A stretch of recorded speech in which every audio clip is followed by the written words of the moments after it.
Okay, so welcome to Hindu Education Conference. My name is Nrtya. I'm the coordinator of this conference. So I'll give you an overview of why do we do this conference, how long has this been going on, and then we will go through several sessions which have been laid out, which are there also in the speaker's profile and the program schedule which you have. And we have to go like that. The fundamental purpose. So in this World Hindu Congress, there are 7 tracks. Now that all of you are familiar, there's a track on economy, there's a track on education, there's a track on media, another track on women, another track on youth, another track on politics, and the last one is on organizations. Because once we started this journey in 2014, we thought that unless Hindus organize along these 7 dimensions, a comprehensive gathering of strength of Hindus is not necessarily going to happen. And you have to organize in all these planes. It's not that I can not talk about economy, but I can only talk about education, but because it's the money which strengthens all the systems which are there in the society, and so on and so forth. The other thing which you will find in our conference in education track and also in other tracks is that at this World Hindu Congress, we do not focus only on Adhyatma, because somehow when we say, oh, this is a Hindu conference, so we will only talk about Atma, Paramatma, Adhyatma. But for that, we have a very large number of several spiritual organizations. There are several very eminent sadhus, sannyasis. Today we saw some of them on the stage. But because we are Hindus, we have to run schools, we have to run businesses, we have to run organizations. Hindus, as Hindus, should have a view on everything. They should know how to run good schools. They should know how to run good colleges. They should know how to run excellent business organizations. So the focus is not only what is said in Kathopanishad on Paravidya, but also on Apara Vidya, things which are related to the material universe, because that is what engages us most of the time, 90% of the time. So in that sense, you will see through the discussions which we have today, that our discussion themes are how to develop very good educational institutions, in a comprehensive sense. I grew up in a Jesuit school, St. Xavier's, Jaipur. They run wonderful educational institutions across the world, and they don't teach only Christianity. I learned physics, I learned chemistry, I learned English, I learned Hindi, I learned mathematics, and they did a very good job. So that is the vantage point from where we are coming. So I'll just walk you through this small presentation so that you get a comprehensive purpose of what this Hindu Educational Conference is, its history, and then we'll start the sessions. Next. So this is just a picture. It's the organization of Hindu Education Board. This is the picture of our first conference, which was in 2014. Next one. Yeah. So this is the organization which runs this particular conference, Hindu Education Board. It's a duly registered non-profit organization, and I'm a part of it. If some of you want to be a formal part of it after this session, please let me know, and it will be a pleasure to have you there. Next one. This is our vision: quality education for all. Now, we do not necessarily run educational institutions, but our vision is that every Hindu, or not for that sake, not every Hindu, every person on this earth should have access to quality education, because that is what elevates us in all fields of spheres. It's a very ambitious goal, but that is what we want eventually humanity to be at. Next one. Next one. Yeah. Why do we need it? Why do we need a Hindu education board? So this is the first important reason. Quality educational system has to be available universally. Now we see very large drive within Bharat that people are leaving in very large numbers government education sector, both at the school level as well as at the college level, because there is a perception that government is not doing a good job in providing quality education.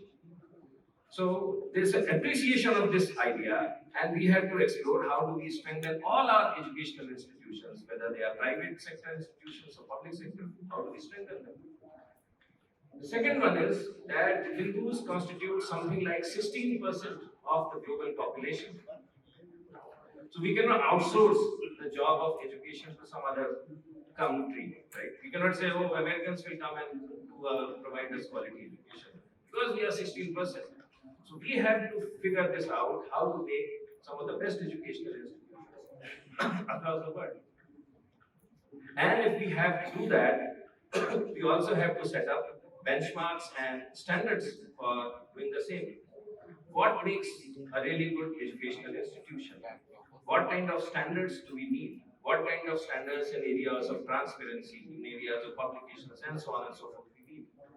So the third bullet is about providing leadership, so that we don't always refer to the MIT or to the Harvard or to the Oxford. We should have institutions better than those in our country.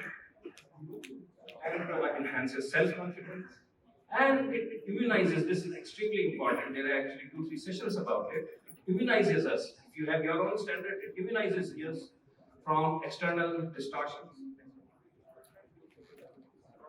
So just a glimpse of what we have done over last 14 years or so. So the first educational conference was held at India International Center in 2013. So this was just prior to the NDA government. NDA government came in 2014, but we started working. Our activities didn't start because of NDA was in place.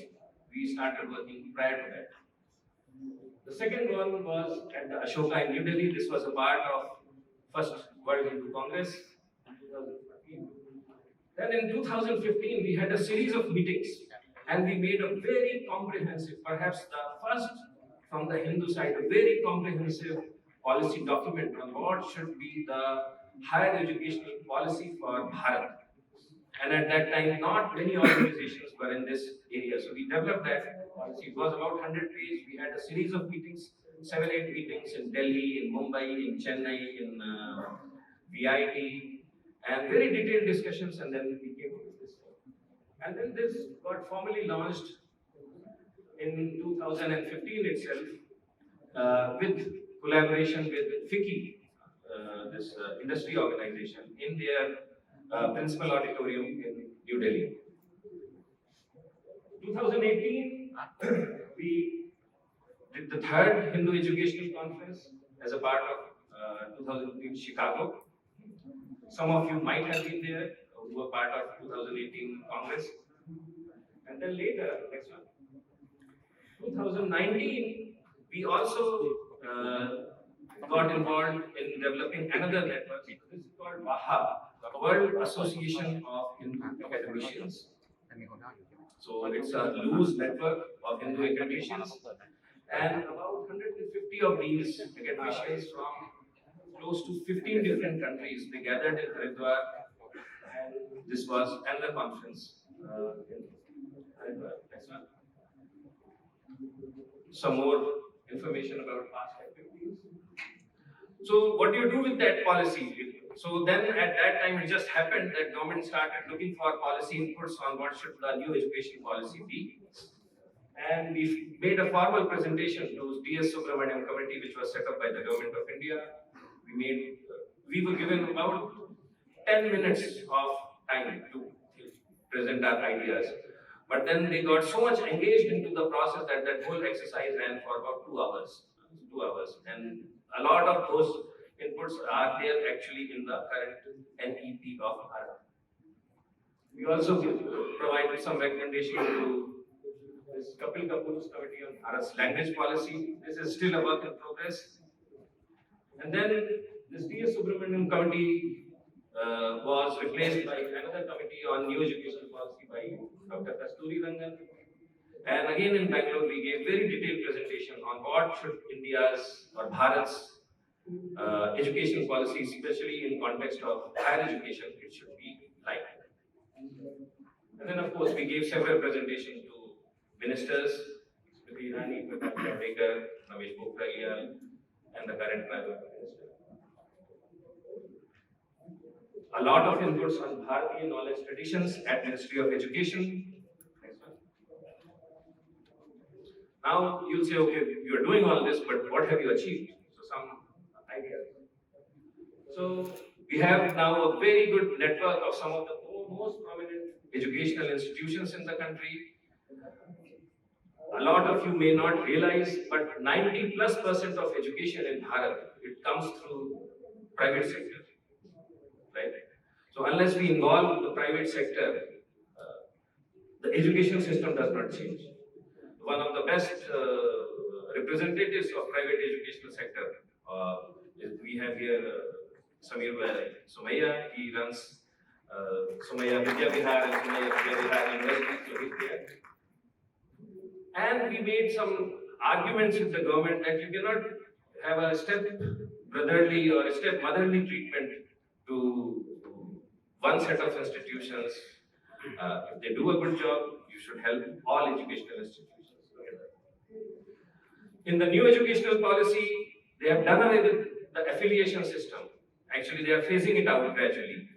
That was one very important input we provided in our presentations.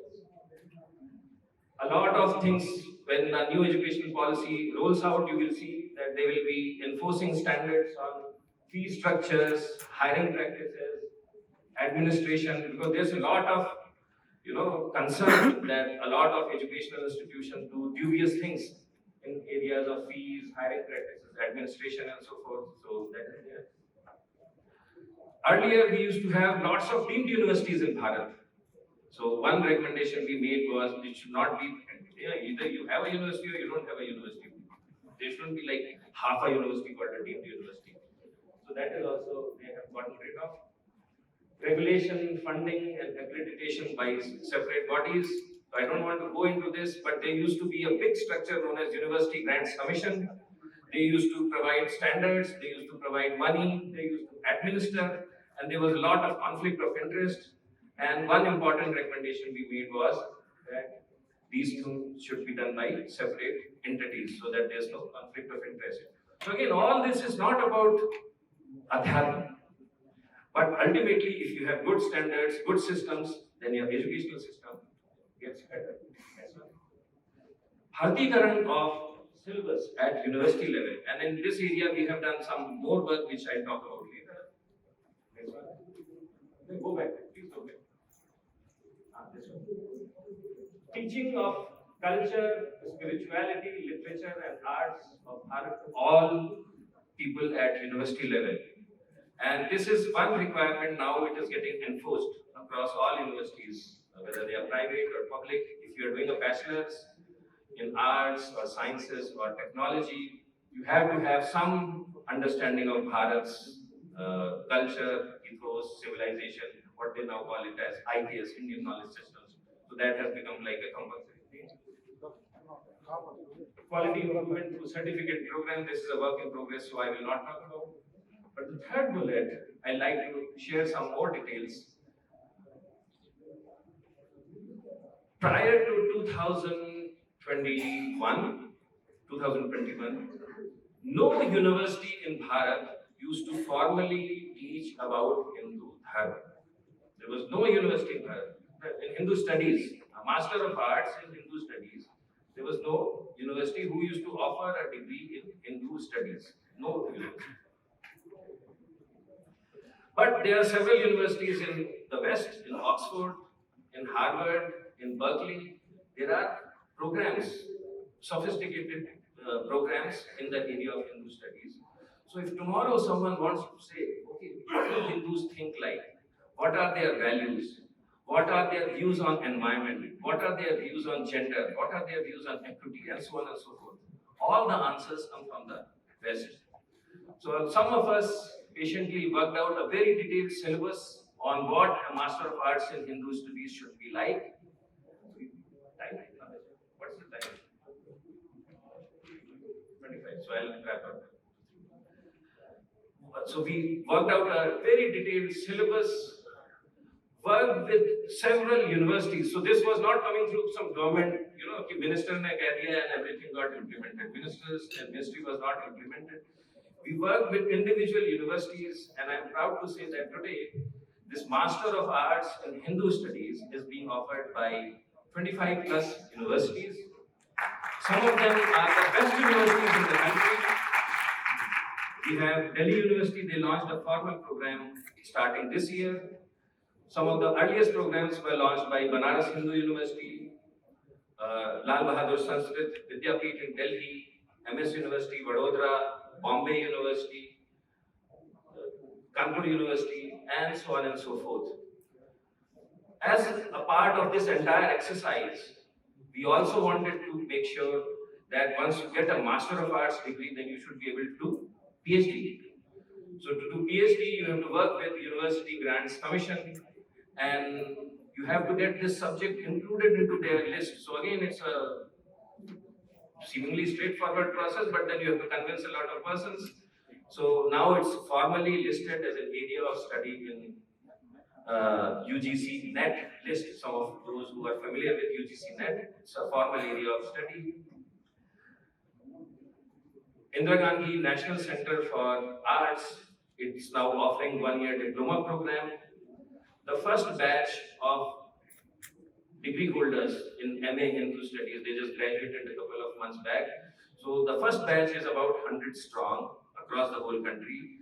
And maybe 2 years from now, we will have every year a throughput of something close to 1,000 people doing Master of Arts in Hindu Studies as the number of institutions which support this initiative grows. The plan is that now, starting this year, we'll be working towards having PhD programs in Hindu Studies in the same universities. So we have MAs, they get into PhD programs, and then they finally get into the academic world. So it's a chain of events, and that's how we are planning. So these are some of the things. We have 6 sessions today. If you can kindly share the first session. Next slide. So this is our first session. I'll just talk about it. This is Hindu art, Bharatanatyam, Kathak, Hindustani classical music, Karnatic classical music. You will see, or you may have not seen, but now that you are seeing it, you will now realize that a lot of art themes in these areas, Hindu art, it is slowly transforming. Some areas have already transformed. For instance, in Kathak, significant transformations have happened. South Indian music styles, dance styles, they are going through significant transformation, and this is basically a process of Re-Hinduization.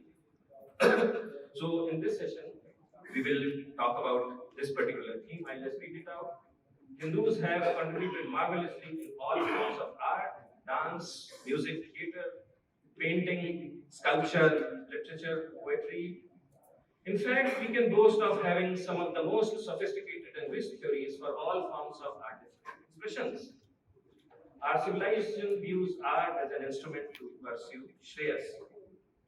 Modern education system views art from a political lens. In this whole process of the education board, I started reading political science and all that, and now we are realizing this. It views as art as a tool for furthering ideological goals.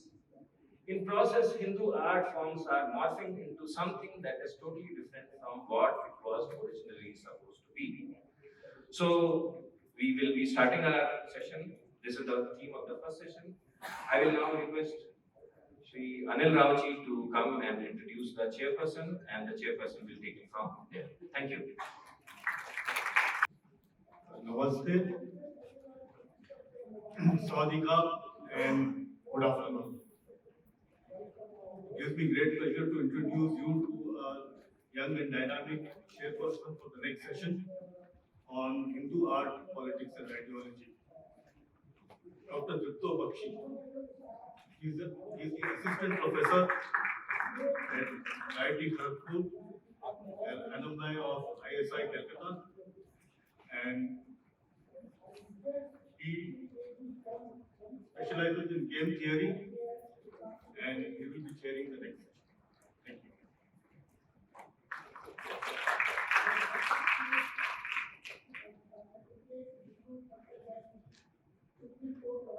Thank you, Nachiketa ji. Thank you, Anil ji. I think we have kind of gotten warmed up by what Nachiketa ji told us. I won't waste any more words. So what I'm going to do is I will invite the speakers on the stage. We have three speakers, and I will want them to come one after another and take their seats on the stage. First, Dr. Nalini Asthana.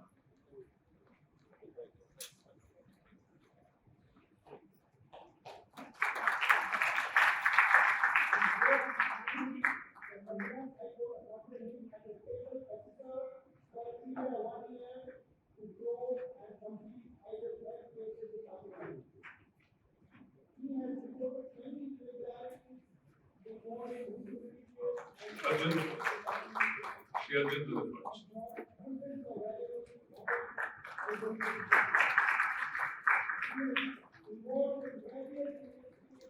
Shri Sunil Sunkara.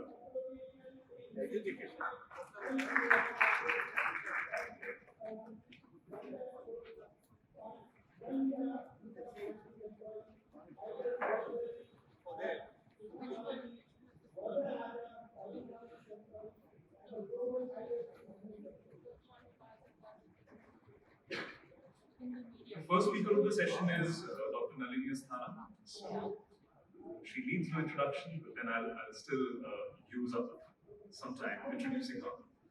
She's an internationally renowned Kathak artist. She's part of the Kathak duo, Nalini. She's a disciple of Guru Jitendra Maharaj of Varanasi Gharana, and she's a trendsetter of the temple style of Kathak dancing. She has taken Kathak to new heights, and she has set trends in choreographing mythological stories via Kathak. The duo has set a world record of dancing at 18,000 feet at Kailash Mansarovar. That was back in the year 2003. They have made several educational films, documentaries about the evolution and the therapeutic values of dance in relation with yoga and mudra vigyan. They have established the Sangeet Institute of Performing Arts, where scholars are trained in Guru Shishya Parampara. There are a series of lectures held in world-renowned universities, which have been widely acclaimed. Both of them have been decorated with numerous awards, including the Padmashree and the SMA award. So, the stage is all yours, ma'am.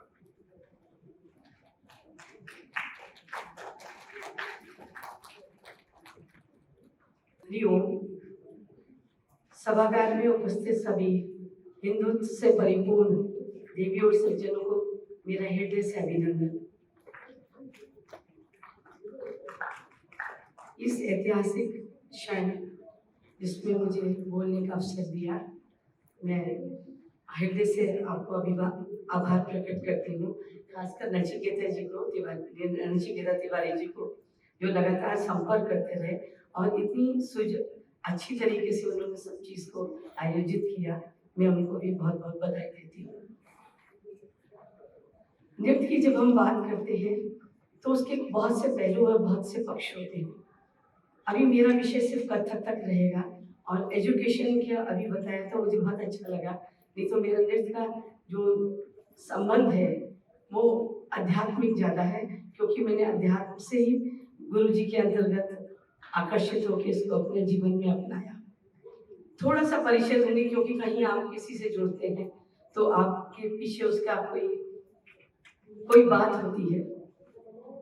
मैं हिंदी में ही बोलना की कोशिश करूंगी, क्योंकि जो नहीं समझ रहे उन्हें समझना चाहिए। नृत्य बहुत कुछ समझा देता है। मैं साइंस स्टूडेंट थी और कंवरनी जी भी। मैं केमिकल इंजीनियरिंग कर रही थी, वो मेडिकल चली गई थी। और I was sports champion, fast runners. 6 years I presented national champion and 12 years zonal champion in my school and college time. लेकिन मुझे उस भागते हुए पैरों में कहीं आत्मा नजर नहीं आई। सुर लय ताल से बहुत दूर था। सिर्फ भागते रहो, मेडल्स ट्रॉफीज लाते रहो, ये इसके अलावा मुझे और कुछ उसमें आत्मा नजर नहीं आई। जब मेरा सानिध्य मेरे गुरु जी जितेंद्र महाराज जी से हुआ तो मुझे लगा कि उसमें आत्मा है, और जो उनके अंदर पुरुष होते हुए है, लड़की होते हुए, नारी होते हुए मेरे अंदर नहीं है। ये नवरसों से परिपूर्ण चीज ने मुझे आकर्षित किया, और ईश्वर हर एक में एक पात्र ढूंढता है और हम बाध्य हो जाते हैं उसे पूरा करने के लिए। मुझे लगता है कि ईश्वर ने हमारे अंदर एक पात्रता ढूंढी थी और उसी और पांव चल पड़े, और आज हम यहाँ पे सम्मुख खड़े हुए। नृत्य जीवन है और जीवन नृत्य है। प्रभु निराकार है और कला भी निराकार है। निराकार को आकार देके साकार करना अध्यात्म है, उसे हम पूछते हैं, ध्यान में लाते हैं। और कला भी निराकार है, जो हम नृत्य करते हैं, हमारे सामने कुछ नहीं होता, हम उस कृष्ण को सोचते हैं, अपने अंदर उतारते हैं, और हजारों के बीच में वो कृष्ण नजर आने लगता है। सूक्ष्म शरीर और स्थूल शरीर का एक संबंध है। बोलूंगी तो बहुत लंबा हो जाएगा, धीरे धीरे बोल रहे हैं, क्योंकि ये भी एक रंगमंच भी एक संसार है। जितना समय मिलता है उसी में कार्य पूरा करके जाना है। हमारा शायद 10 से 15 मिनट का है, तो उसमें मैं छोटा छोटा छुट्टी हुई जाती हूँ। हमारे नृत्य के देव, देवों के देव, महादेव नटराज, जिन्हें हम पूछते हैं, और कोई भी ऐसी चीज नहीं है सृष्टि में जो इनसे अछूती हो। एक बहुत ही अच्छा श्लोक है, आंगिकम भुवनम यस्य वाचिकम सदाम्य आहार्यम चंद्रताराति तम नमस्ते तुम। और इस धरातल पे घुंघरू बांधकर जिसने नृत्य माध्यम से संदेश दिया वो भगवान श्री कृष्ण है। उनके महाराज से कथक की उत्पत्ति मानी जाती है। एक छोटी सी बात बताऊंगी, हाथ के पंच तत्व अग्नि, वायु, आकाश, पृथ्वी, जल, ये हमारी नृत्य की कथक की मुद्रा है, और ये ज्ञान ध्यान मुद्रा है। कोई भी चीज बदल जाती, कहीं ना कहीं उसका एक अंश मिल जाता है। इसलिए कथक, क्योंकि कृष्ण के महायोगी से संबंधित है, हमारी कथक की प्रारंभिक मुद्रा यही है। और जितनी देर भी हम नृत्य करते हैं, कुछ चीज पढ़ते नहीं है, कुछ देखते नहीं है, किसी से पूछते नहीं है, लेकिन निरंतरता चलती है, जिसे हम कहते हैं भाव विचार अभिव्यक्ति। भाव हृदय से, विचार मस्तिष्क से, और अभिव्यक्ति पूरे शरीर से होती है। इसलिए नृत्य को संपूर्ण योग मेरा विषय रहा है। जो भावना आपके हृदय में है वो मस्तिष्क, विचार और भाव एक दूसरे परस्पर हो सकते हैं। विचार से भाव की उत्पत्ति और भाव से विचार की, लेकिन अभिव्यक्ति का माध्यम शरीर ही होता है। तो इससे परिपूर्ण जो महाराज का उन्होंने संदेश दिया था भगवान श्री कृष्ण ने, वो इस धरातल पे घुंघरू बांध के उन्होंने दिया, और हम सब नृत्यकार उन्हीं के अनुयायी हैं। अपने नृत्य में कृष्ण, राधा, पार्वती, शिव और जो भी लीलाएं हम उनकी देखते हैं या करते हैं, लेकिन उससे अलग हटके जो नृत्य होता है, जिसे हम कहते हैं गुरु सानिध्य में हम सीखते हैं, वो है हमारा कलात्मक। अगर गुरु हमारे ऊपर पूरी कृपा भी कर दे, हम पूरे पिछ भी जाए सब भी हो, लेकिन कर्म ही अगर होंगे तो नहीं होगा, हमें उसे साधना से ही अर्जित करना पड़ता है। एजुकेशन की बात थी, तो एजुकेशन के चरण रहते हैं। पहला है अक्षर ज्ञान, जो हम सभी लेते हैं। दूसरा है सानिध्य, हमारे नृत्य में हम गुरु सानिध्य से सीखते हैं। तीसरा है अनुभव, जो हम सीखते हैं, अपने अंदर उतारते हैं। और चौथा है संघर्ष, जो हमारी पहचान बनाता है। इस सब चारों चरणों से गुजर के जब हम जाते हैं, तो हम अपने अंदर कुछ उस आयुष को पाते हैं जो हमने अक्षर ज्ञान, सानिध्य, अनुभव से सीखा था। और उसको निरंतर, संघर्ष का कोई अंत नहीं है, जीवन के अंतिम सांस तक वो संघर्ष चलता रहता है। जो जो परिस्थितियां आती हैं उससे हम जूझते हैं, उसी को हम संघर्ष कहते हैं। हर मनुष्य में एक संघर्ष याद दिलाता है, और उस विधा को हम परिपूर्ण करने की प्रयास करते हैं।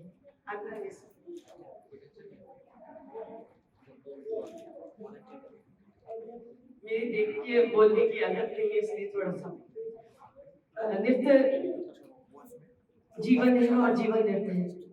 जीवन की कोई भी पहलू नृत्य से अलग नहीं है, वो चाहे भाव हो, चाहे अभिव्यक्ति हो, और चाहे लय ताल हो। मैं नृत्य करती हूँ, आपको ताल का भले ही ना पता हो, लेकिन जब मैं नृत्य करूंगी वो कहीं से भी अलग हो जाएगा, आपको एकदम पता चलेगा। भाव बड़े सहज होते हैं, तुम हमेशा तुम ही रहेगा। संसार के किसी कोने में जाओ, तुम कभी मैं नहीं हो सकता, मैं कभी तुम नहीं हो सकता। ऐसी बहुत सी मुद्राएं जो सहज रूप में है।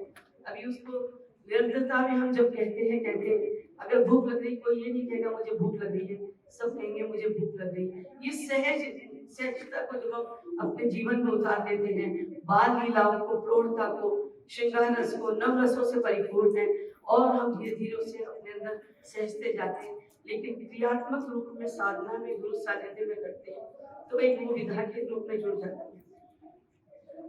कला का साहित्य से, साहित्य का संस्कृति से, संस्कृति का समाज से, और समाज का देश से बहुत गहरा संबंध है। और समाज के उस अंगों, प्रकृति है, धार्मिक है और सामाजिक है। समाज के उस अंग को जब हम पढ़ते हैं, हमने जब कथक नृत्य देखना शुरू किया था तो उसमें हमने हमेशा वो देखा जो हमको भक्ति में से परिपूर्ण मिला, जिसमें हम अष्ट सेवाओं में नृत्य करते हैं।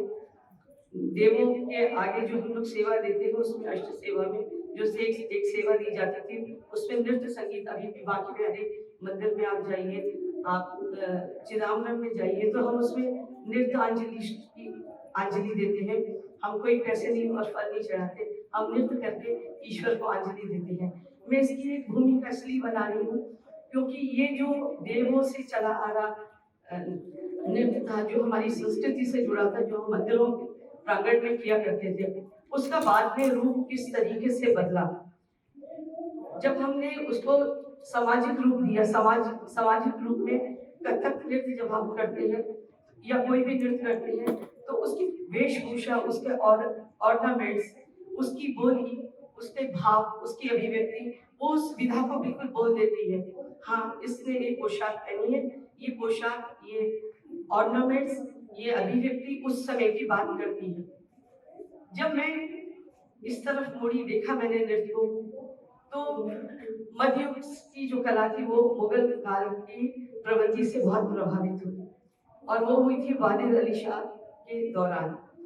उसमें जो बदलाव आए, उसने उसकी विधा को बिल्कुल ही बदल के रख दिया।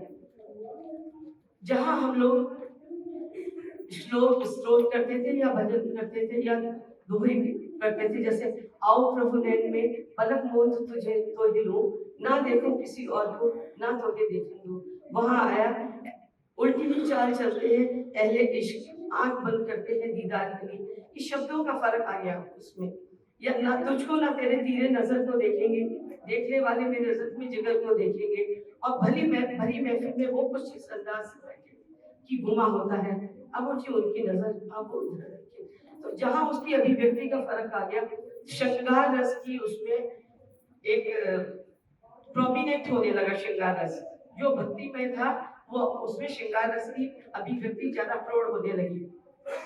फिर सिर्फ वहीं तक सीमित नहीं रहा। दूसरी बात, आप जब कहते हैं हमारी संस्कृति में गीत वाद नृत्य हराम है, संगीत हराम है, तो वालिद अली शाह ने कृष्ण का रूप धारण करके बीच में हमारी संस्कृति को विकृत करने का प्रयास किया। आप किसी चीज को किसी भी चीज से मिलाते हैं तो एक नई चीज की उत्पत्ति होती है, लेकिन जो पहले की चीज है उसमें थोड़ा सा आघात हो जाता है। कला में एक अच्छी बात है, कुछ भी मिलाइए एक नया आता है, लेकिन वो असर नहीं करता। एक मसलन आपको कोई डॉक्टर कहे कि दूध पीजिए फायदा करेगा, उसमें पानी मिलाते जाइए, सफेद तो रहेगा लेकिन वो असर नहीं करेगा। कला में भी ये बात है कि अगर उसमें आप ज्यादा रागों का मिश्रण करेंगे, बड़ा ये संगीत कला भारतीय बहुत ही बायोलॉजिकल है। आप बच्चा रो रहा है, उसके सामने लोरी गाइए बड़ा बड़ा, क्या वो लिरिक्स नहीं समझ रहा, सो जाएगा। लेकिन वही आप हाश म्यूजिक बजाइए तो सोता हुआ भी जग जाएगा। इस तरीके से जो संगीत है वो बड़ा प्रभावित करता है, प्रेरित करता है। तो उन्होंने कृष्ण का रूप धारण करके बीच में चारों तरफ रकासा को नचवा के कृष्ण की आइडेंटिटी को डाइल्यूट किया। डाइल्यूट करने का मतलब आप कोई चीज की सृजनात्मकता कर रहे हैं तो अलग से करिए, पर किसी विधा को, जैसे हमारे आर्किटेक्ट में था, किसी को तोड़ के, किसी को मरोड़ के, मूर्ति को विकृत करके आपने उसका दूसरा रूप दे दिया। जस्ट फॉर एग्जाम्पल, आप ई लिखिए, ई को बी बना दीजिए, वो हुआ उसे डाइल्यूट करना। आप नया लिखिए तो उसकी भी आइडेंटिटी है, उसकी भी आइडेंटिटी है। तो धीरे धीरे उनका संदेश ये था कि कृष्ण जो है वो एक ऐसे नायक के रूप में है जो विलासतापूर्ण तरीके से परिपूर्ण है, और उसके अंदर उसका समावेश करते करते एक चीज है समाज में, जब किसी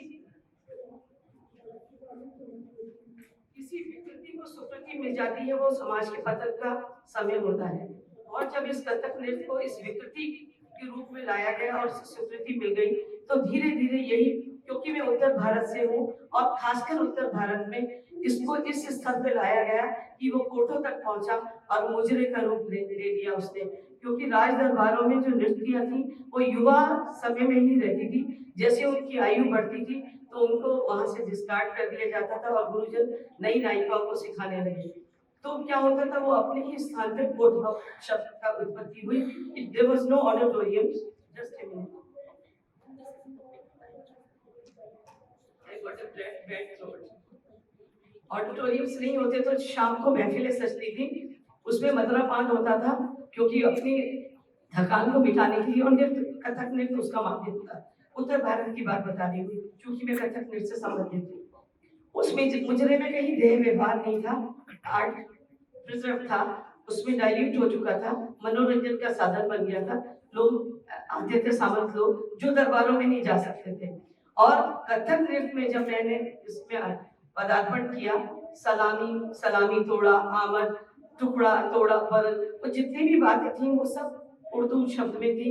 उस जबकि हमारी संस्कृति में, हमारे बनारस घराने में सलामी नृत्य में नहीं थी, हम दरबारी नृत्य नहीं करते। जिन गुरुओं ने उनके आश्रम में आने को मना कर दिया, सामंतों के, मुगल दरबार के, वो अपनी गरीबी की रेखा में ही रहे, क्योंकि उनको कोई पेट्रोनेज नहीं मिली, लेकिन कला पनपती रही अच्छी तरीके से। उस कुछ छंद है जो मैं आपको थोड़ा सा सुनाऊंगी में, कि अच्छी तरीके से उन्होंने प्रिजर्व रखा। तो शने शने क्या हुआ, वो अपनी दूसरी, और फिर वहां जाके उसमें देह व्यापार सम्मिलित हुआ। इसलिए अच्छे परिवार के लोगों को नृत्य करना क्या, देखना भी लड़कियों को मना था। अब इस युग में जब नृत्य में हमारा दोनों लोग आए तो परिवार में बोले, अरे डांस क्या करोगे, पढ़ाई लिखाई करो। मतलब उस आध्यात्मिक पक्ष को इतना नीचे गिरा दिया गया कि लोगों ने एक्सेप्ट करना बंद कर दिया। लेकिन फिर आजादी के बाद कुछ गुरु जन आए, जैसे मेरे गुरु जी बनारस घराने से थे, उन्होंने लास्ट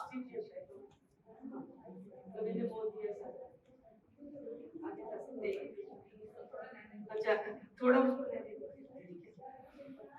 तो उसमें क्या क्या बदलाव है, जैसे पखावज की जगह तबला आ गया, वीणा की जगह सितार आ गया, बांसुरी की जगह शहनाई, सारंगी, इन्होंने वाद्य यंत्रों में बदलाव आया।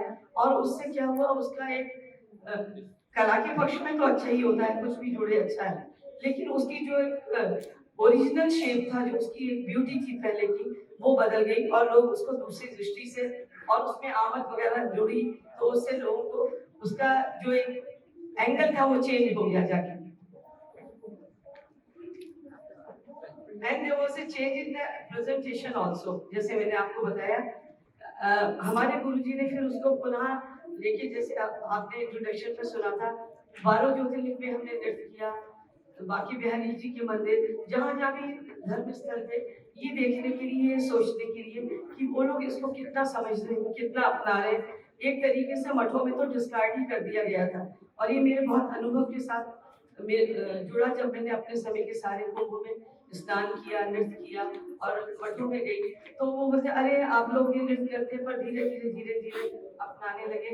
और मैंने जितने भी आश्रम है उसमें कुछ प्रयास किया कि जहाँ की चीजें पूरा उसमें जाए, और उसमें हमने जो विक्रम रहता नृत्य, उसमें किया स्तुति, प्रस्तुतिकरण, अलंकार, नृत्य सौंदर्य, और उसका क्रम जो उर्दू में बदल दिया गया था उसको पुनः लाए। केवल इतना नहीं, लेकिन कथक नृत्य की विशेषता है उसके पाँव के घुंघरू जो बंधे हैं, उसकी भाषा का संवाद करना, जो बिल्कुल लुप्त हो गया, क्योंकि वो साधना चाहता था और उसको साधने वाले लोगों को अपने जीवन को एक दूसरा मोड़ देना पड़ता है, त्याग करना पड़ता है। तो आजकल का जो कथक नृत्य आप देखने में आ रहे हैं, अमूमन मिलता है, उसमें बहुत से लोग तो कथक में घुंघरू ही नहीं पहनते, पोशाक भी दूसरी पहनने लगे, और उसको प्रेजेंट करने का तरीका भी उन्होंने इतना मॉडर्न कर दिया है, क्योंकि अब मंच भी बड़े बड़े हो गए कि कथक देखने में नहीं लगता कि वो कथक है। लेकिन जब आप दोनों को तुलनात्मक रूप में देखते हैं और सामने लाते हैं, तो आपको पता चलता है कि वो किस तरीके से किया गया है, कौन सा है, और उसमें और इसमें क्या फर्क है? हमारी संस्कृति हमारी पहचान है, ये सोच के हमारे मोदी जी ने, प्राइम मिनिस्टर ने, मैं उसमें थी जो हमने कल्चरल मैपिंग किया था, और वो देखिए दृष्टिकोण कितना अच्छा है, क्योंकि भारतीय संस्कृति ही उसकी पहचान है। एक भारत श्रेष्ठ भारत तभी है क्योंकि संस्कृति जब हम उससे जोड़ेंगे उसी से हमारी पहचान बनेगी। लोग हमें उसी दृष्टिकोण की साइंस के रूप में तो हम कितनी भी प्रगति करें हम बढ़ते ही चले जाएंगे। मैं दो पंक्तियों से अपनी इसको अंत करूंगी। हमारी संस्कृति हमारी है, जो हम सामने देखते हैं वो हमारी नहीं है। अब कुछ चीज को इग्नोर करते हैं तो वो हमसे नाराज हो जाती है। कहते हैं शहर की आड़ में सपना चला गया, दूसरों के हम ख्वाब देखते रहते हैं हमें मिल जाए। शहर की आड़ में सपना चला गया, गैरों की चाह में अपना चला गया। हम पूछते ही रह गए रास्तों से उस शख्स का पता जो अभी तक यहाँ तक आप चलते। अपनी संस्कृति बचाने अपनी दोनों चीज को हम अपने बच्चों में, इसलिए आई रिक्वेस्ट अपना जो हिंदुइज्म का एमए का है उसमें अगर आर्ट को में नृत्य को भी का भी समावेश कर लें तो बहुत सी ऐसी कथाएं कथानक होती हैं जो हम बताते हैं नहीं पता चलती, लेकिन छोटा बच्चा भी नृत्य में कहता है तो उसे वो याद हो जाती है। वो चाहे गीता उपदेश हो, चाहे रामायण हो, चाहे महाभारत हो। आपके सानिध्य में सबके बहुत अच्छा लगा। आज मोहन भागवत जी ने भी, आदरणीय मोहन भागवत जी ने भी कहा था हमें एक ऐसा ग्लोबल रिलीजन रखना है, तो मुझे लगता है वो ग्लोबल रिलीजन का जो माध्यम है वो नृत्य संगीत हो सकेगा, क्योंकि जो एक मुख संवाद से दूसरों तक पहुंच सकता है वो यही एक चीज है जिसमें सुर लेता भाव विचार अभिव्यक्ति का पूरा समावेश है। नमस्कार, जय Bharat.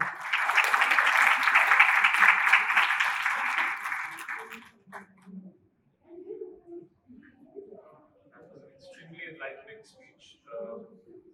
Our next speaker is Shri Arjun Bharadwaj. Arjun is quite a polymath. He's a writer, translator, engineer, enjoys composing poems, and he's well versed in Sanskrit, Kannada, English, Greek, and German. His research interests lie in comparative aesthetics of classical Greek and Sanskrit literature. He has deep interest in theatre, arts, and music. He has authored over 15 books and 50 research papers related to arts, aesthetics, literature, philosophy, and science. He is a visiting faculty at many universities in Bharat and Bharat. So, here's our next speaker.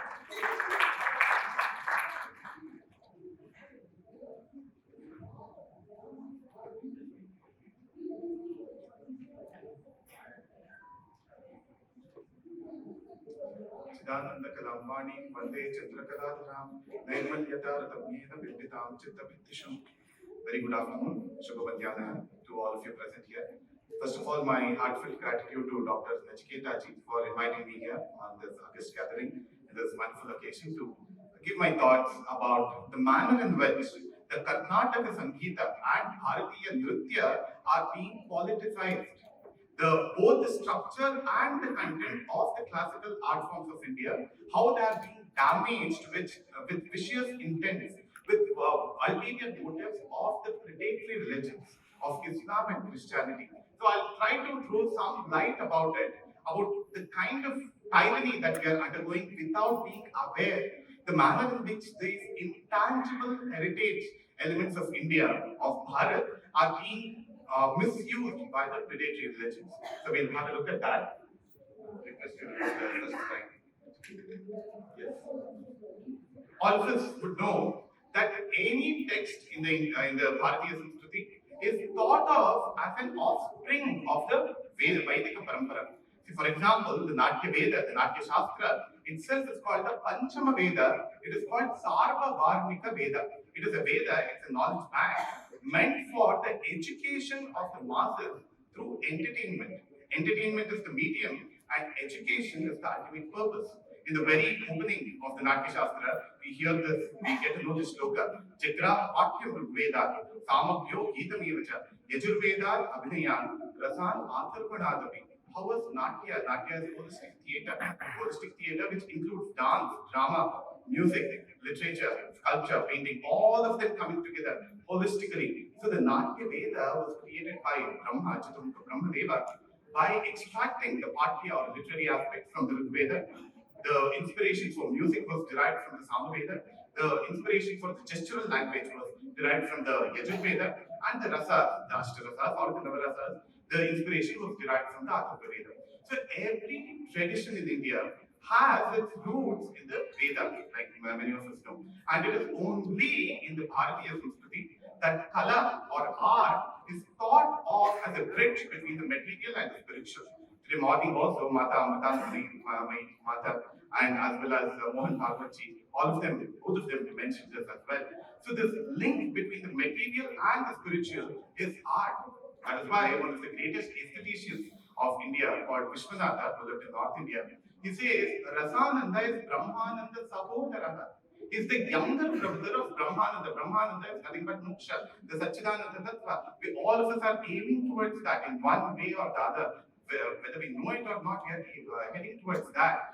Then Rasananda is just one step less than that. The joy, the exemplary joy, the intangible joy, that Nirguna Nirakara kind of Ananda that we get when we enjoy an excellent piece of art. So that is Rasananda, which is Brahmananda Sahodara, one step lower than Brahmananda. And another very beautiful point which was mentioned by Mohan Bhagwatji was that any aspect of life is thought of as a medium for Chitta Shuddhi or Sattva Shuddhi or Antakarana Shuddhi in the Bharatiya Sanskriti, in the Indian tradition. See, that is why there was this very fantastic saying by Sureshwaracharya, who was the older brother of Swami Vidyaranya, the person who was instrumental in establishing the Vijayanagara Empire in South India. If not for him, South India would have become another Pakistan, if not for Swami Vidyaranya. His brother, Sureshwaracharya, who writes commentaries on the Rigveda as well, he says, Yaya Yaya Bhavet Pumsan Vyutpattis Pratyagatmani Sasaiva Prakriya Sadhi. Any path that an individual takes, for him to make a senses, to make his mind go inwards, Pratyagatmani, any path which leads inwards is the right path. So therefore, art was recognized as one of the most important paths for going inwards, going towards Atmajnana. And like I said already, art or Nrtya, which includes dance and music, sangeeta and Nrtya, it is very holistic. And the purpose was to entertain and educate, and it is Sarva Varmika Veda, as in the Vedic knowledge was given through the medium of art, through music and dance and theatre to the masses. See, now, this mass education was happening through the artistic media. And what the invading forces did was to hijack this so that they can hijack the minds, the hearts of the masses as a whole. So this is a very, very vicious attack which has happened on the art forms of India. See, they have tried to bring in division at several layers, at several places in the society. To start with, there is division at the level of culture and at the level of region. See, we have two traditions, the Marga and the Deshi. Marga is that unifying force which binds all the Bharats together, and Deshi are the regional adaptations of the Marga. See, we have this common Sanskrit Bhasha which united India, and all the classical texts were written in the Sanskrit Bhasha. And the Prakrits were regional adaptations of the same Sanskrit Bhasha, the same Sanskrit language, the Sanskrit Bhasha. Similar is the Marga and the Deshi.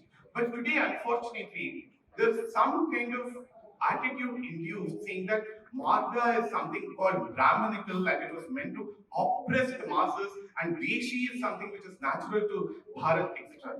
Absolutely not. Back in the Nrtya Shastra itself, we see Bharatamuni, the great sage Bharat, speaking about Vritti and Pravritti, where he has seen and acknowledged and recognized the prevalence of both Marga and Deshi throughout the landscape of Bharat. Similarly, Samskrita and Prakrita coexisted.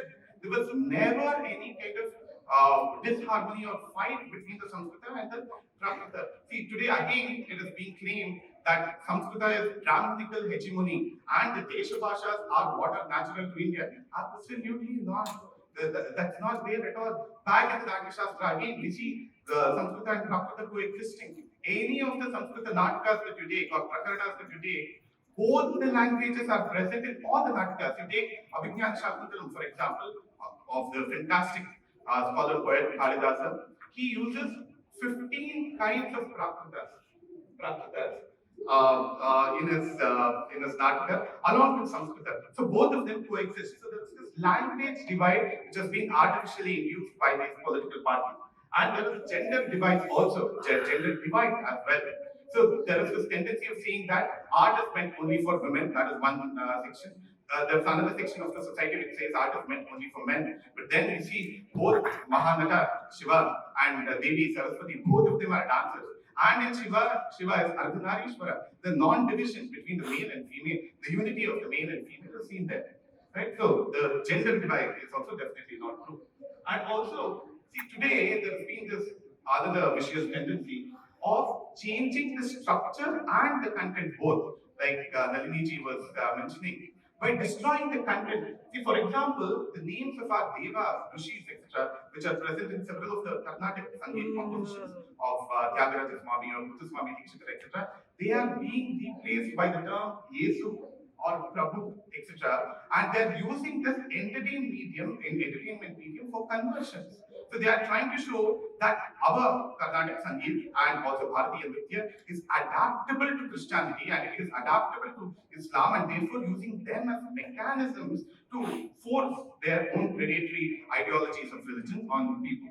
So the removal of the text, the tampering with the text of the great composers of India, the sage composers of India.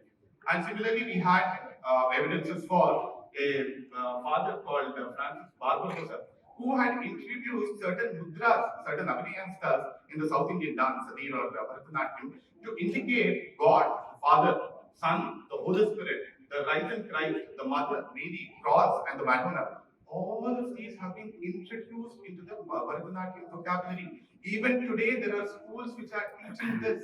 And by removing all the Hindu names, the names of all the Hindu devas, names of all Hindu rishis, there's a disconnect that the younger generation is developing about our own soil, about our own culture. And they are without that knowledge, very innocently, they are taking in whatever is being given to them. For example, the Kalai Kaveri, or there are several dance institutions and music institutions which run in parallel with the Christ University, St. Joseph's University, etc. There are several of these missionary universities where there are dance departments. And the students who go there, they very innocently start believing what is being taught to them, as though Christianity is kind of really can blend into the Bharatanatyam or the Karnataka Sangeeta, etc. And see, with the removal of the Purana Katha, the Puranic stories from the dance traditions or the Sangeeta traditions, we are disconnecting ourselves from the Purusharthas, Dharma, Artha, Kama, and Moksha, the four fundamental Purusharthas, the Chaturvarga Purushartha. They are the foundational stones of the Bharatiya Samskriti. Right? See the story of Rama. Look at the story of Krishna. So many beautiful values, Manviya Maulyas are embedded in them. Now there is a disconnect. Art was the best medium to gain the trust of the audience, to enrapture the audience, and through enrapturement, through entertainment, educating them. So art was a fantastic medium. Now we have removed all the stories of the Devas, of the Rishis, of say all the children of the Purana, say Prahlada or Dhruva, etc. And therefore the Manaviya Maulyas, the Purusharthas, there's a disconnect from the younger generation, unfortunately. And it naturally induces disrespect and disregard to everything that is Indian. There are some statements which have been made by certain of these political elements. See, one of them, Saju George, who was a priest from Kerala. So that person said, having also danced before Pope John Paul II in Delhi, he has thus raised Bharatanatyam to the realm of Christianity. So Bharatanatyam was downtrodden, it was fallen down, and Christianity had to come to raise it up, and it got its sanctity by being performed in front of Pope John, Pope John Paul II. And see in concert imageries of Radha and Krishna share a platform with the crucifixion and resurrection of Jesus. What kind of blasphemy is this? The kind of symbology, pure love, the Jivatma Paramatma concept which is there in Radha and Krishna, the Ardhanarishwara that we see in Shiva, Bhagavan Shiva, or the great kind of family life that we see in Rama and Sita, the best kind of king, the best kind of son, etc. That is being compared with the crucifixion of Jesus. Right? So both of them being raised to the same platform. And Kalakshetra, which is a institute for dance painting, which also teaches music and other visual arts in Chennai. So when it was under the governance of Leela Samson, she was director for quite a long time. So she removed the Vinayaka images, the Ganesha images which were being worshipped there. And then she started presenting the Puranic characters, the characters of the Ramayana and Mahabharata, as equivalent of Batman, Superman, and Mickey Mouse, reducing Rama, reducing Krishna to the level of Mickey Mouse and Donald Duck. Is it something which the profundity which is embedded in the Panchamaveda? Mahabharata is called the Panchamaveda, Ramayana is also called the Panchamaveda. Veda Vedye Pare Pumsi Jate Dasharathat Pache, Veda Prachita Sadhati Sakshat Ramayana. Ramayana is also called the Panchamaveda. The kind of value system which is embedded there, the Dharma, Artha, Kama, and Moksha. About Mahabharata also, Bhagavan Vyasa himself declares, Dharme Chate Kame Cha, Mokshe Cha Bharatarshava, Yadi Hasti Tadanyatra, Yandi Hasti Naganata Kvachita. Such a bold declaration Maharshi Vyasa has made. The aspects of Dharma, Artha, Kama, and Moksha, which are present in the Mahabharata, that's the best compendium, that's the best encyclopedia of values. So that is what Bhagavan Vyasa has mentioned. But then, removing all those elements from Indian art is a very great disaster which is happening. And one last point we have seen of late as well, T.M. Krishna saying that he will take music to masses, singing amidst garbage, bringing great amount of disrespect, agorava to the entire music system, and singing in churches, synagogues, mosques, etc. A great amount of blasphemy, a great tragedy Indian art is facing. So we'll have to awaken ourselves. The kind of problems that Indian art is facing, Bharatiya Kala is facing at the level of structure and content. We'll all have to open our eyes. Yet another excellent talk. Our next speaker is Shri Sunkara. Shri Sunkara is a Kathak artist, a research scholar doing research in temple traditions of dance and Kathak. He is Sangeet Natak Academy, Viswanath Yuva Award. He has secured a Nrtya from Bhaktakhandis, Sangeet Vidyapit, Lucknow, and an MA Gold Medalist in Kathak from Kavi Guru Kalidas Sanskrit University. He is trained in the Guru Shishya Parampara under Guru Re-Hinduize, Guru Saswati Sen, Pandit Dripto Maharaj at Kalashram. He has a diploma in Nrtya Shastra from Bharat College of Fine Arts and Culture, and is doing a PhD from the Sri Center for Advanced Research in Kathak under Dr. Vibha and Dr. Puru Badij.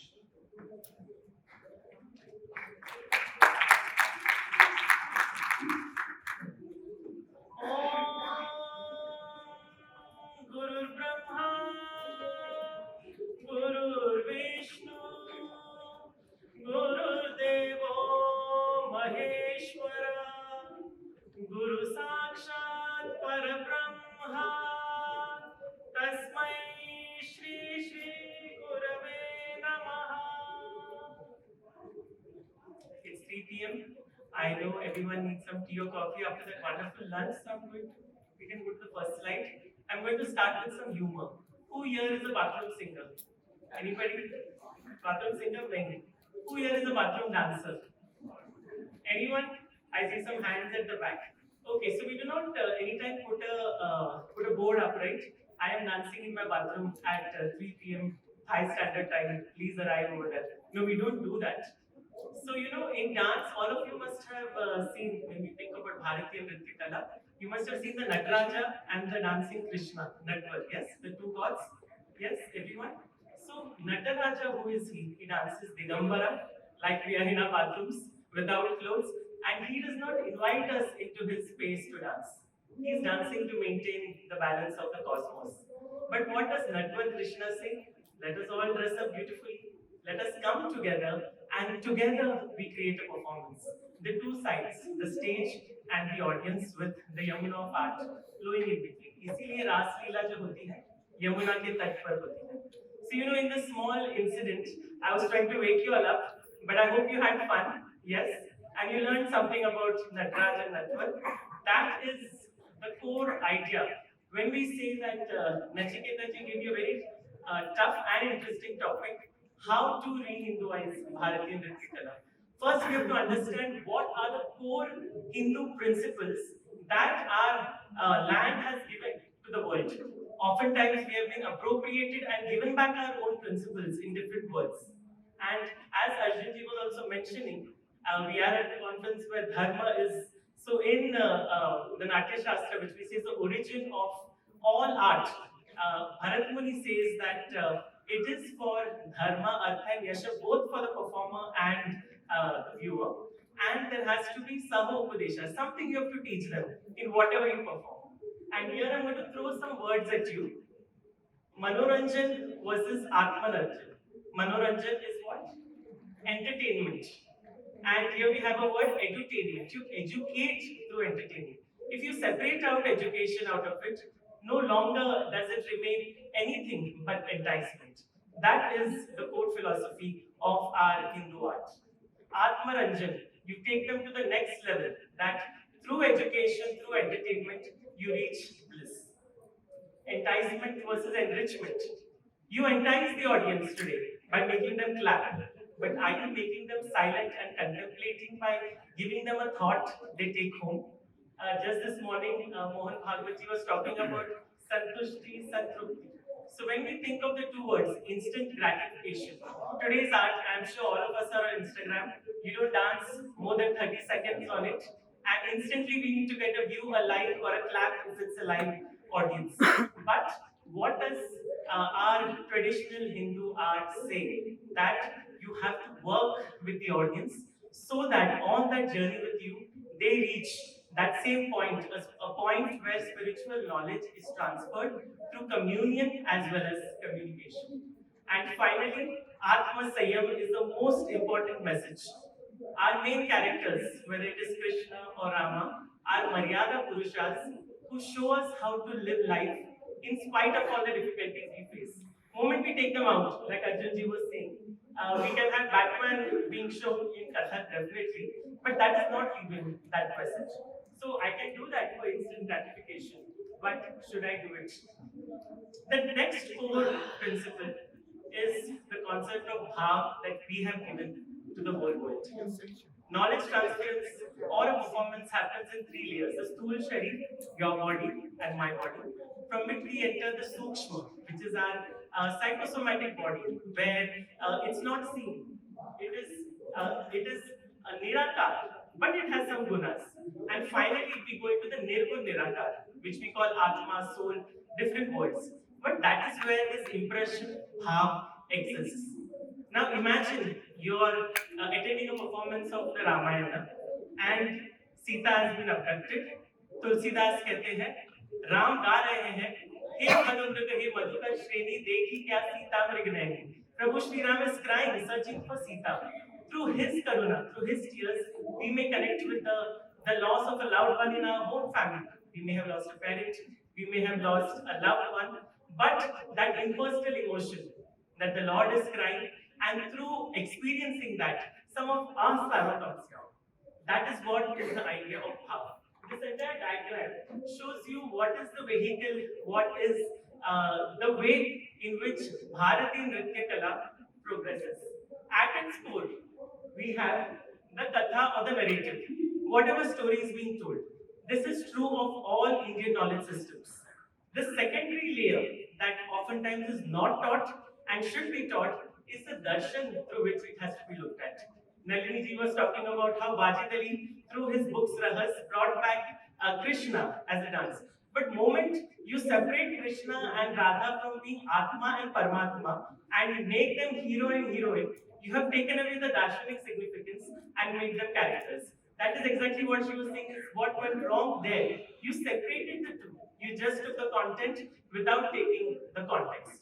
What is the vehicle or the technique through which we present is the Chaturvidha, where we use our body to dance, we use our speech, we use the clothes we wear to determine what are the characters, and finally, we have the Sattvika or those impromptu emotions that come out. Tears, sweat, changing the color of your face when a character is lost in that emotion. And that is when you connect with that character or that story. So now finally coming to the last few slides, the three P's which I feel are the way forward: pedagogy, performance, and patronization. The first one, pedagogy. What and how is taught? And here I'm going to divide it into two segments. One is pedagogy within Bharatiya Nritya Kala, because as we know now, as we've been discussing, there is a lot of loss of what it was before because of this segregation. Segregation happened that the dancer today only has to entertain. The dancer is no longer taking responsibility for what Bharata said, that the performance has to be Saha Upadesha. The dancer is not taking responsibility for spiritual communion. So in the southern extent, in this, so we have to shift our focus into teaching of narratives. In fact, what has happened is, because the language of just the rhythm, for example, Kathak has ta the tat, tha ke tat, dhum ke tat. This language is easier to teach across the world. We have to make an effort to teach them compositions in Hindi, in Sanskrit, and other regional languages. It will take more effort on the part of the teacher. But that is how, through that, you have transference of the Valmiki Ramayana, of the Tulsi Ramcharitmanas, of the Bhagavad Purana, by taking that effort and bringing the narratives on the syllabic level. Again, study of the Shastric one, which from the Natya Shastra to the medieval treatises to today, the dancers need to learn what was it that was scientifically within our tradition, because all our Shastras, we say they are a Panchaveda, which is very true, but if you look at it from today's perspective, they are amazing PhD theses of these scholars who deeply researched and presented their work. So we have to take it across scientifically even today. The second aspect of pedagogy, next slide please. Sorry, this one. Here is, this is for the audience, or like as sir mentioned, Nachiketa sir, it is within the NEP today that through syllabus we have to teach the Saharidi. Who is the Saharidi? When the audience or the reader, the viewer, and the performer are of one heart, of one understanding, of one plane. That is when this transference happens. This can happen through the syllabic level, right from junior KG till postgraduate level. You teach them about Bharatiya Nritya Kala and what is the way to understand it. Even today, many times within India, I am asked, are Kathak and Kathakali the same?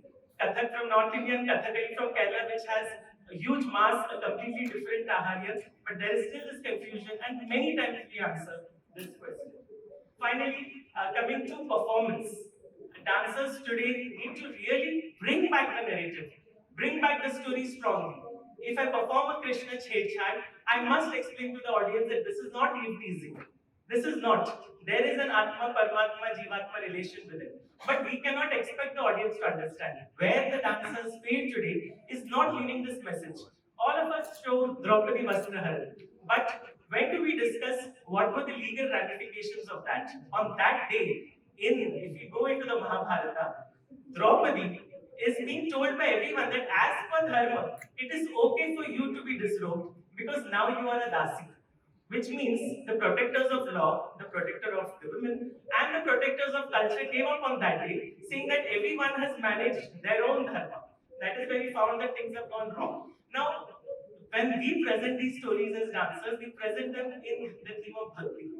That through Krishna we can be rescued. But it's also very important to bring in today's societal issues into it to educate the audience. Finally, the third one, where all of you soon need to be involved, the patronization.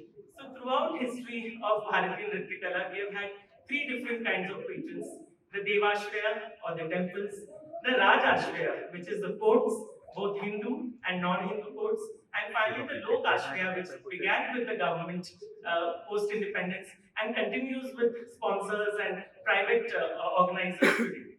Now, when we think approximately around the 1st to 5th century, a segregation happened. There were the temple performers that continued to dance in the temple. In fact, even today, there are temples in Ayodhya who continue the same 7,500-year-old tradition of the Ramayana. But they are minuscule. They are marginally supported by a few temples who are struggling to support them. In fact, if you go down to the Jupiter Hall, you'll see my poster on the same subject. But at the same time, the Darbar received a lot of glamorous treatment. And there, the segregation was only of Ranjikatva, enticing.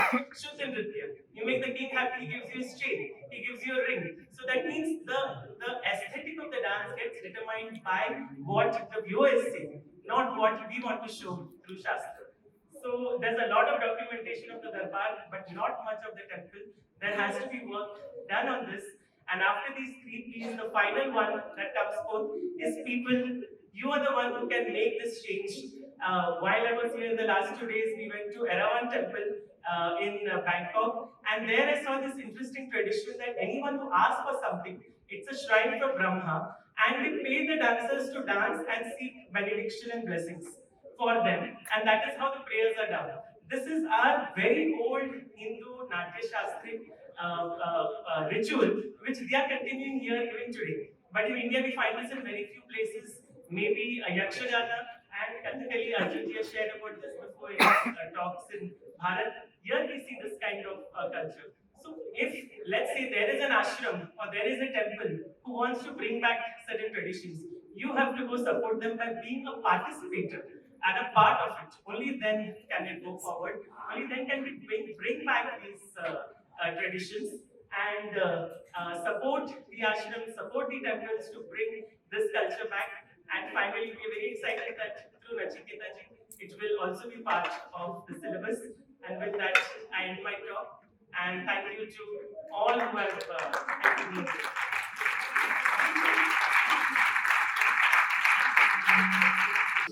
So I'll quickly sum up what we have heard in the last 40-45 minutes. So the broad motive of 3 talks has been about the spiritual dimension in art, or the depiction of spirituality in art. I think Arjun talked about art being, he took a cue from what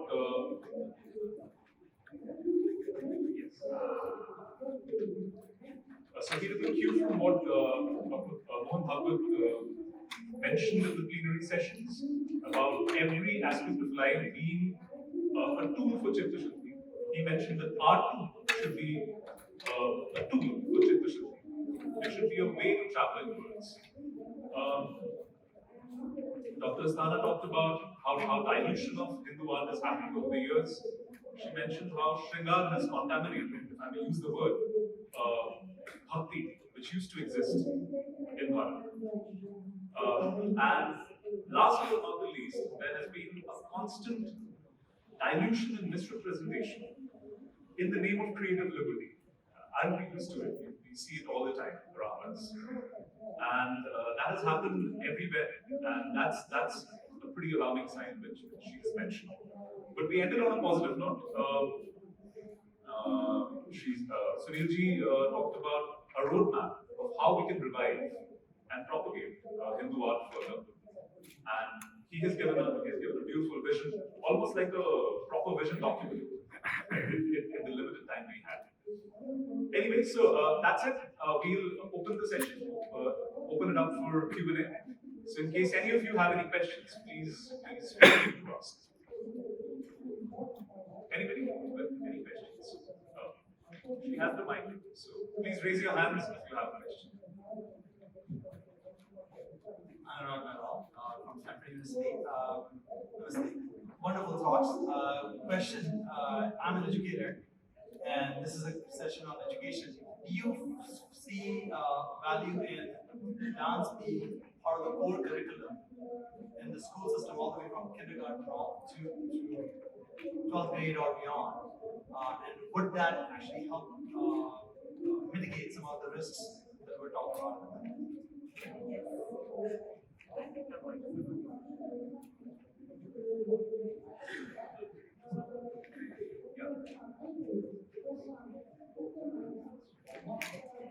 Yes, definitely as educators, the syllabus right from the beginning is the best way to begin. When we think of core things that are within dance, that the act of being in the present moment. When you dance, your entire body is involved in that present moment. That's why how Arjunji said Brahmananda Samudara.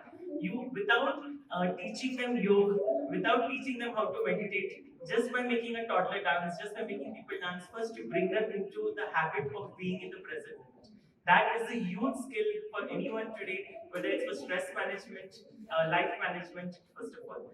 Secondly, through the narratives associated with dance, you can continuously teach them different beautiful values or the 4 Purusharthas. within that system of education, and these have to be built over the years. Suddenly, it is not possible. I feel that at the age of a postgraduate student, you learn the entire thing in all the levels. Like any other, like to be an engineer, I was previously a chemical engineer. I trained for many years, and it built over the years. If I was not interested in science as a child, I would not get into an IIT or a university and become an engineer there. So I think this kind of training, not necessarily for them to become performers, or not necessarily to take up dance or music or Bharatiya Kala as a performative aspect or a career, but as a life skill. That is what the syllabus can do, because that is what is there within our tradition, that this is a life skill. Everyone can use music, dance, yoga as a part of their growth, their life, and whatever they want to manifest. Becoming a performer is a separate aspect that need not be the focus of teaching it within the syllabus. If I may add to what Sunilji just said, just a moment. There are many good musicians today and also dancers. They are presenting content, but they don't know what they are presenting. You made that point in your presentation as well. So, a thorough grounding in the Puranas, the Ramayana, and the Mahabharata from the youngest of the days through authentic sources, that's extremely important, I think. See, today, any Bharatiya thinks that he has the authority to say anything about the Ramayana, the Mahabharata, and the Puranas. But only a person who has gone through it in the original should be considered reliable. Of course, there are many traditional narratives as well, they have their own value. But then there is a lot of distortion in the name of Ramayana, Mahabharata, and Puranas, especially. To imagine the Sanatana Dharma without these kinds of works, these two literary works, the Ashikavyas, is not possible at all. So the musicians and the dancers will have to be educated about what these themes actually symbolize, what they actually mean. So education will have to happen at several different levels. Next question. Good afternoon. Okay, I come from Malaysia. I just have a question. How do you maintain these narratives in a multiracial country where the non-Hindus are also beginning to learn the art form? How does that happen? Because I think they are more into just the entertainment or probably, yeah. How do you maintain the narrative and in a multiracial country? It's not just the Hindus who are learning the. Okay. See, there are few points. One, you present the things, the one is getting attracted by that. They are willing to adopt that. Not even abroad, but in our own country. Like I was working in the remote areas of the India, like Arunachal Pradesh, Manipur, the border areas where the lot of conversion is there. So I was teaching them and I tried to mold them in our main history because they are more near to the border areas, they are not near to us. So once they learn your things, then the things they are involved, they are nothing to be changed. But the thing is first they should be given a good exposure. Like if you are offered a coffee and it is very bitter the first time, then the next time when I'll offer the coffee, you will say no to it. But even the first exposure to them should be giving a small dose of little composition like that. Was our ICCR, Indian Council of Cultural Relations, is looking after the foreign students. They are coming to our institutions also, learning different forms from Japan, Indonesia, many other countries also. So what's the thing is we are giving a scholarship and those girls are learning and boys are also learning and they are performing. Once they go to their country, they are teaching. But taking musicians and all to another country and then teaching them becomes a problem because we have now this art is surviving a handful of people. Those who are traditionally learned this through parampara. So it is getting small exposure also. And the students, those who come and learn from good gurus, they go to their country and they expand the same lessons to their other students as they have learned from here. Not only the dance and music, but also we have parampara, जिसे हम आचरण कहते हैं, how to go, how to do the charan sparsh of the guru and all. This is also the acharan. Through acharan we learn the education. It is not only learning dance and then presenting it. पात्र भी सुपात्र हो, लेकिन उस पात्र में जो चीज हो वो भी सुपात्र हो, दोनों का कॉम्बिनेशन है. इसलिए it's difficult to take out the tradition. That's why it's in the handful people. But through seeing this time, our government, especially the Indian Council of Cultural Relations, they are taking many major steps to promote as many to as many countries they can do it, and sending good artists and young artists to the other countries also. I just like to share one experience that we have had. I come from the World Forum for Art and Culture, which is the culture wing of the Art of Living Foundation. And we reach out to more than 181 countries at the moment through various dance programs, which are both online and some offline. Arjunji actually teaches Ramayana, Mahabharata, a lot of Sanskrit texts at our organization also. So what in India, what the same problem we face even in India, that right now, even most in Bharat, students are not aware of our own languages, our own culture. So what we do is initially we teach them some technique because that attracts them. For example, if you take the dance form of Kathak, they love the chakras, they love the tatkar. And through the form of small songs, which are geet, some abhinay is taught to them. Here we have the freedom. In India, what we do is depending on the stage, if it's Maharashtra, Marathi song is taken, if it's Orissa and Odia song is taken, and the same thing we are doing across the world using the content of the Indian stories like Rama, Radha, Krishna. We write a song in that language, few songs, simple songs. So that becomes a medium for them because the poetry becomes your first connection in the sense in a language that you're familiar with. In that you start learning the abhinaya or the narrative. And then once a student gets interested, you can introduce that student to other languages and compositions in other languages or composition in Brij Bhasha, Awadhi, Tamil, based on whatever dance form or music form you're teaching. So we need to go stepwise. We need to start with the body, then start playing with the mind and that through small compositions that we give them in a language that they are familiar with. Then next bring them into the languages of Bharat, and that's how you can progress them along. That's the route that we are following, and we've seen some success. Thank you.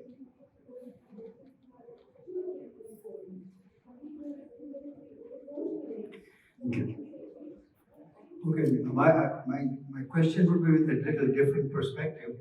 My wife has been teaching Kathak for the last about 25, 30 years in the States. I was just wondering, I didn't expect this nice session to be present here. I'm missing her now, she's in the States. I wish she was here. But the question would be, some of the syllabuses you mentioned, or literature, or books, are there anything that I could buy from, or that you could give me reference to, how I could make her life easier? I mean, she has plenty of students, but to gather more interest into this subject, as you've been very creative as to how to plant them into Kathak schools, so to say. Are your syllabuses open to the public that they can buy from you, or yes, I don't know what the secret Ajit has written more than 15 books. Dr. Puru Dadish, who's one of the greatest scholars in Kathak in India, he has written a number of books which have now been translated into English, especially for students in US or outside. So you know there are a lot of English books which have the correct content because many times books in English have wrong translations and wrong content. So we have to be a little careful that they have been translated appropriately. Translation is also an art. So we can give you, post this session, give you a list of references. Preksha, where Arjunji, would you like to share a little bit? A couple of other things. The Amara Chitrakatha illustrated comics are very authentic. They are very well researched. And there is also this Rashtrasthana Parishad around India, which is an RSS wing, branch of for the educational stream. They have many schools and they have innumerable books written in English as well as Hindi and all the Desha Bhashas, the regional languages of India. So there are quite a few resources. There's absolutely no dearth. There's no dearth for resources. And there's this website called Preksha, where there's an online journal called Preksha, for which I work as well. So there we have given reading lists for each of these domains. If you want to learn about temple art, architecture, and iconography, what are the authentic sources? See, today I understand that there's a burst of information online, and it's very hard to filter out the good from bad and from the ugly. So you have to be very thorough with the original sources to actually see through what people are saying. I don't mind quoting names here. See, for example, there is this Devdutt Patnaik, absolutely not reliable. None of his works are reliable. None of his works are appropriately researched. He is writing it with some ulterior motives. That's very evident from the kinds of tweets and the kind of political statements that he made. So one needs to go. See, the older day Chandamamas were very good. All of them are very beautifully researched. Right? So Amar Chandrakatha, the Chandamama, and the Rashtrakuta novels. You can certainly go through. And there are several other works related to the Nrtya Shastra as well. Condensed rendition of the Nrtya Shastra. I've submitted my own manuscript to the IGNCA. It's going to come through that. And there's another English version called Prekshaniyam, which I've authored with another great scholar. So these are simple principles of aesthetics which are available in English, but all rooted in the Bharatiya Nrtya, Bharatiya Shastra, Bharatiya sangeet. So We have time for just one more question. We have time for just one more question. And these sources and books, we'll speak about it. They'll share it with us, and you can probably take it from us later. Last question. Myself, Dr. Ram Kailash Gupta. We have a university in the name of Sanskrit University. It is located near Bindravan, Delhi Agra Highway. Medical and all other areas are there. We have patent and number of PhDs in the area of spiritual and dharma. Highest number of patents in that area. Number two, we have a college at Delhi affiliated to Kharagpur University, taking a shoot of art and design, performing art, vocal, music, instruments, all areas are there. I don't much of involved in that. My request, if World Hindu Congress people, Please keep your question short. Question very little. I'm summing up. Any sort of collaboration, whatever, what we can do for our peoples, not money, free of cost or whatever. We are ready online, offline, both like we can provide.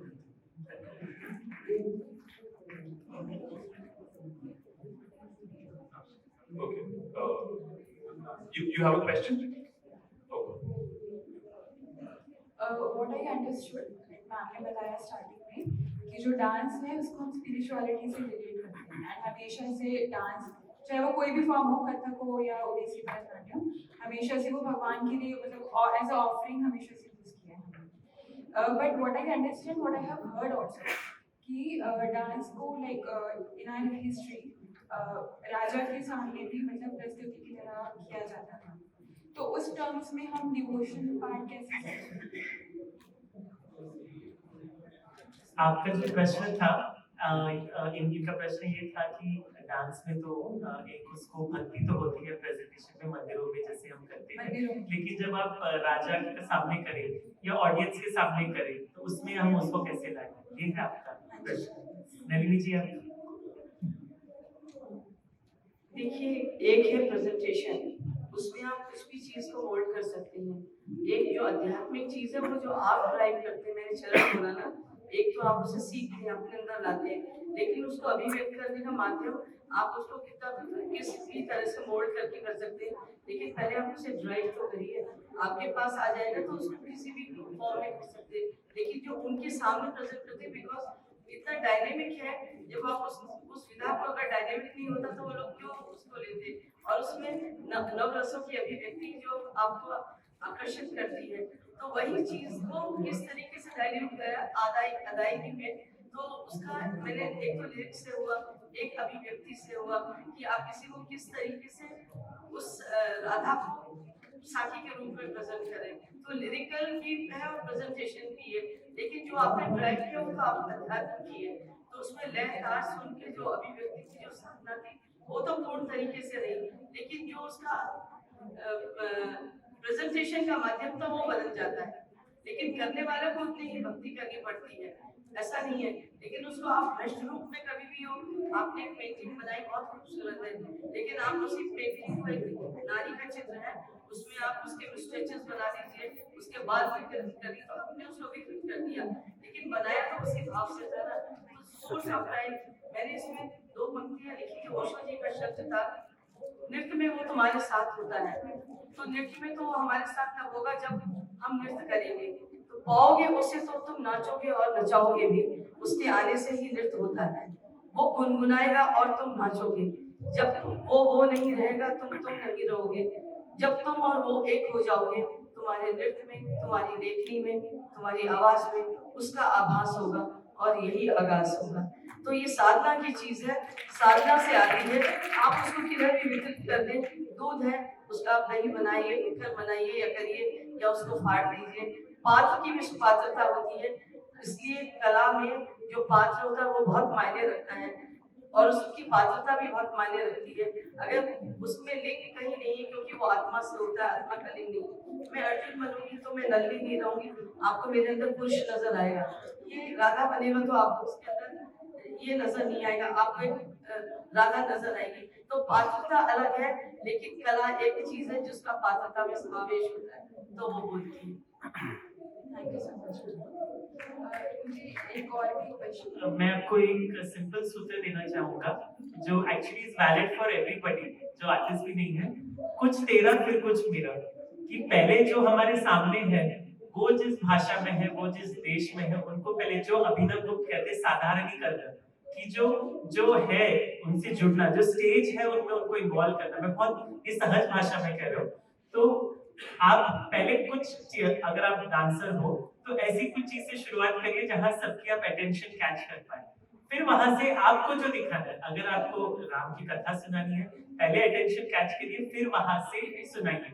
उनको पहले आपके क्षेत्र में ले आए। वो अपने phone पे होंगे, वो कहीं और से आए होंगे, घर से झगड़ा करके आए होंगे, बहुत सारी चीजें होती है। So to bring them into our space is our responsibility. We cannot expect them to be in our space, but after bringing them, then you give them. That's why कुछ उनका फिर कुछ हमारा. If we follow this, I think we will have a good success. Just to add one aspect to what Sunil and Nalini just said, in the Indian tradition, in the Bharatiya Sanskriti, the Kalavida and the Safradaya are given an equal status. Saraswatya Tattvam Kavi Safradayakyam Vijayate. Abhinav Guptacharya from Kashmir says, the Safradaya, the Samajika, the Safradaya, the audience is as important as the artist. So, like Sunil said, we'll have to connect with them. So, just a small question. Thank you for the wonderful session. Just wanted to understand, like, how the art itself can be more economical. Means, in perspective of she's a Odissi dancer, I have seen her like she has many followers and like everything. But she is working also in IT firm, and what she draws from IT firm can never be compared with what she is getting as a Odissi dancer.